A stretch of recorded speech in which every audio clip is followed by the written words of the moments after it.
Back to my channel.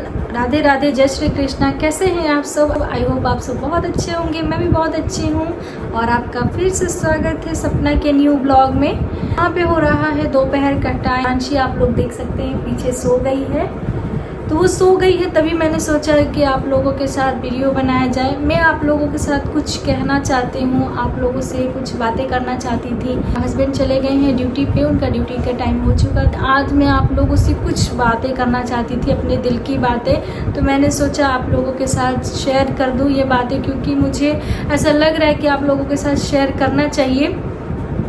और हाँ, आप लोगों के एक आधो कमेंट भी आ रहे हैं कि आप पहले वीडियो रेगुलर डालती थी, लेकिन अभी आपने वीडियो क्यों नहीं बनाना बंद कर दिया है, रेगुलर क्यों नहीं डाल रही हैं, काफ़ी टाइम पे डाल रही हैं वीडियो। तो मैं इसी चीज़ पे आज मैं आप लोगों के साथ कुछ बात करने वाली हूँ। और मैं बहुत क्या बताऊँ मैं आप लोगों के साथ। पहली बात, गाँव गई थी, तो गाँव में गई थी तो वहाँ पे ससुराल में कुछ दिन ठीक था। फिर मैं मायके में गई और वहाँ के हालात, जो गर्मी थी, बहुत ज़्यादा गर्मी थी। मेरे को ये पूरी एलर्जी हो चुकी थी और दिव्यांशी को भी पूरी एलर्जी हो चुकी थी। पूरी फिंसियाँ मोरियाँ निकल चुकी थी और ठीक नहीं हो रहा था। तो वहाँ का हमें पानी भी सूट नहीं कर रहा था, दिव्यांशी को तो बिल्कुल भी नहीं सूट कर रहा था। इसलिए हमें यहाँ पे आना पड़ा। मैं नहीं आना चाहती थी, इसीलिए मुझे वहाँ पे रुकने का मन था। सोच रही थी कि अपनी मम्मी के पास रुक जाऊँ कुछ दिन, मगर ऐसा नहीं हुआ। मुझे आना पड़ा अपनी दिव्यांशी के लिए, क्योंकि इसको बिल्कुल भी वहाँ के वातावरण में सूट नहीं हो रही थी। बहुत इसके हालात ख़राब होते जा रहे थे, इसलिए मुझे अचानक यहाँ पे भाग के आना पड़ा कानपुर से बलिया। कि आपको पता है कि बीच में मेरे हस्बैंड चले भी गए थे, कानपुर आ गए थे यहाँ, मगर मैं बलिया ही रुक गई कि मुझे लगा कि थोड़ा बहुत दिन रुकना चाहिए, मम्मी लोगों के साथ भी थोड़ा टाइम स्पेंड करना चाहिए। वहाँ का टेम्परेचर इतना हाई था गर्मी का कि ऐसा मुमकिन नहीं हुआ। और उन लोगों को भी थोड़ा दुख लगा कि मैं इतने 10 दिन रुक के और फिर अचानक मैंने टिकट करवाया और यहाँ पे मैं आ गई। कुछ मेरी लाइफ में जो प्रॉब्लम है, बहुत कुछ चल रहा है और मैं थोड़ी बहुत ज़्यादा डिस्टर्ब हूँ अपनी लाइफ से। बहुत टेंशन चल रही है मेरी लाइफ में, मैं क्या बताऊँ।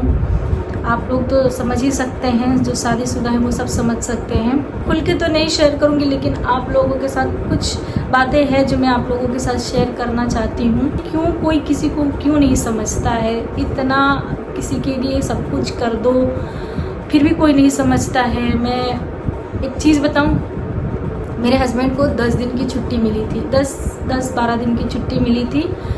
तो मैं नहीं जाना चाहती थी गांव पे। पता है क्यों? क्योंकि गांव पे जाओ हमेशा तो कुछ ना कुछ प्रॉब्लम होती है, कुछ ना कुछ प्रॉब्लम होती है।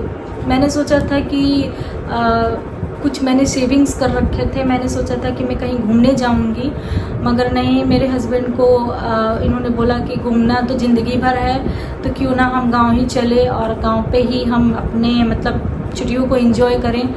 तो उन्होंने मुझे इतना मतलब बोला, तो फिर मैंने सोचा कि चलो कोई बात नहीं, इनको शायद अपने पापा मम्मी से मिलने का मन कर रहा है, उसके बहाने मैं भी अपने पापा मम्मी से मिल लूँगी। बहुत दिन भी हो गए थे, काफ़ी दिन भी हो गए थे। पता है आपको, मैं अभी फरवरी में ही मैं गई थी छुट्टी अपनी दिव्यांशी की बर्थडे पार्टी मतलब वहाँ पे करने के लिए। तो पूरी 2 साल की हो गई थी मेरी दिव्यांशी, तो वहाँ पे मुझे उसका सेलिब्रेट करना था, बर्थडे था। हम लोग गए थे गांव पे। और फिर अप्रैल में मैंने सोचा था कि नहीं, मैं जाऊँगी कहीं घूमने के लिए इस गर्मी की छुट्टियों में, कहीं ना कहीं तो घूमेंगे। और थोड़ी बहुत मतलब उतना मैंने शेविंग कर लिया था कि मैं उससे आराम से मैं घूम सकूं। दिव्यांशी के पापा ने सब कुछ प्लान चौपट कर दिया और मुझे वापस गांव मतलब वहाँ पे फिर से गांव जाना पड़ा। और कुछ बातों को लेकर मुझे गांव जाने का बिल्कुल भी मन नहीं करता है, क्योंकि इतनी प्रॉब्लम वहाँ पे चल रही है, इतनी ज़्यादा कि पूछिए मत। पता है आपको, मेरी शादी को जून मतलब ये जो मंथ चल रहा है, इसमें मेरी शादी को पूरे 5 साल हो जाएंगे। मगर एक बात बताऊँ, 5 साल शादी को हो गए, लेकिन मेरे दिव्यांशी के पापा ने मुझे आज तक बलिया से बाहर कहीं घुमाने लेकर नहीं गए हैं। ठीक है, नहीं घुमाने नहीं लेकर गए हैं, उस बात का बुरा नहीं लगता है, लेकिन जॉब करते हैं तो इनका तो इतना तो बनता होगा ना कि अपनी फैमिली को कहीं ना कहीं शादी होती है तो घुमाया जा सके, कहीं घुमाने ले जा सके।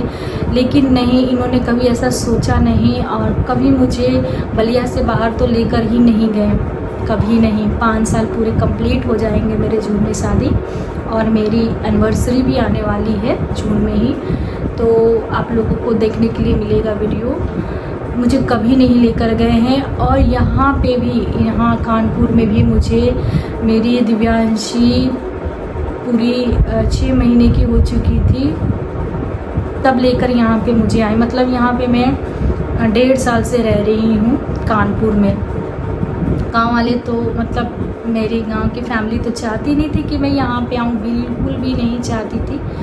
फिर भी ये पता नहीं कैसे मुझे लेकर आए हैं, और बहुत ज़्यादा प्रॉब्लम हो जाती है कभी। मतलब मैं, देखिए ऐसा नहीं है कि मैं वहाँ की बुराई कर रही हूँ या फिर अपने मायके की अच्छाई कह रही हूँ, कोई नहीं। मैं यही कहना चाहती हूँ कि कुछ चीज़ें होती है ना कि किसी को समझना चाहिए कि हाँ।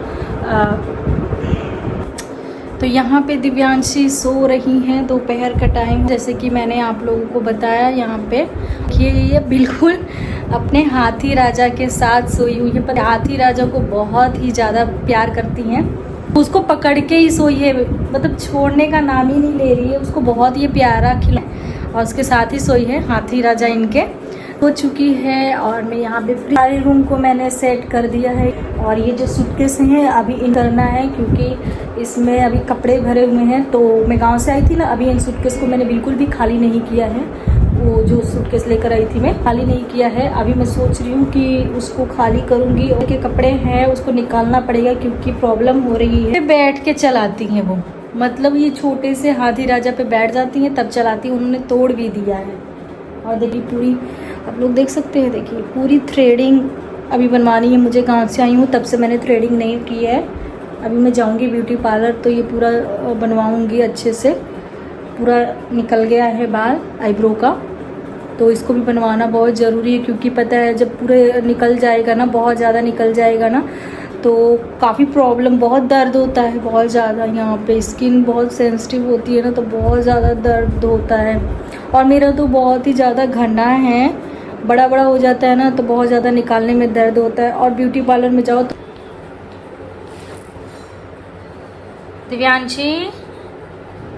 दिव्यांशी उठ गई हो, और तुम्हारा हाथी राजा तो सो गया था। देखो तुम्हारा हाथी राजा को प्यार कर लो। और तोड़ दिया है ना तुमने हाथी राजा को, हाँ बोलो। टूट गया, तोड़ दिया है हाथी राजा को तुमने, हाँ टूट गया। कैसे टूट गया तुम्हारा हाथी राजा? तो दिव्यांशी उठ चुकी हैं। आप लोग सोच रहे होंगे कि मैंने ये ड्रेस चेंज कैसे कर लिया। तो मैं करने के लिए, जैसे कि मैंने बताया था कि दिव्यांशी यहाँ पे सोई हुई थे, मैं थोड़ा बहुत फटाफट काम कर लेती हूँ। तो कुछ राशन कल के आए हुए थे तो मैंने उसको अभी डब्बे में नहीं रखा था, और मैं जल्दी जल्दी तेल रख रही थी बोतल में। तो बस वो मेरे तेल मतलब पूरा वो मेरे कपड़े पे गिर गया था, तो मुझे चेंज करना पड़ा। और मैंने आप लोगों से कोई बात शेयर भी नहीं की ठीक से। चलिए कोई बात नहीं, इस ब्लॉग को ज़्यादा लंबा हो रहा है, यहीं पे एंड करते हैं। वक्त आएगा, बहुत जल्द वक्त आएगा, जो कि मैं आप लोगों से बहुत कुछ बातें शेयर करनी है। सब कुछ मैं बताऊंगी आप लोगों को। जैसा वीडियो में दिखता है वैसा होता नहीं है, ये भी मैं आप लोगों को बोल दूं। और बहुत सारी टेंशन और बहुत ज़्यादा प्रॉब्लम चल रही है मेरे लाइफ में, बहुत ज़्यादा, जो कि आप लोगों से मैं ज़रूर शेयर करूँगी। तो चलिए इस ब्लॉग को यहीं पे एंड करते हैं, मिलते हैं नेक्स्ट ब्लॉग में। Bye bye, take care.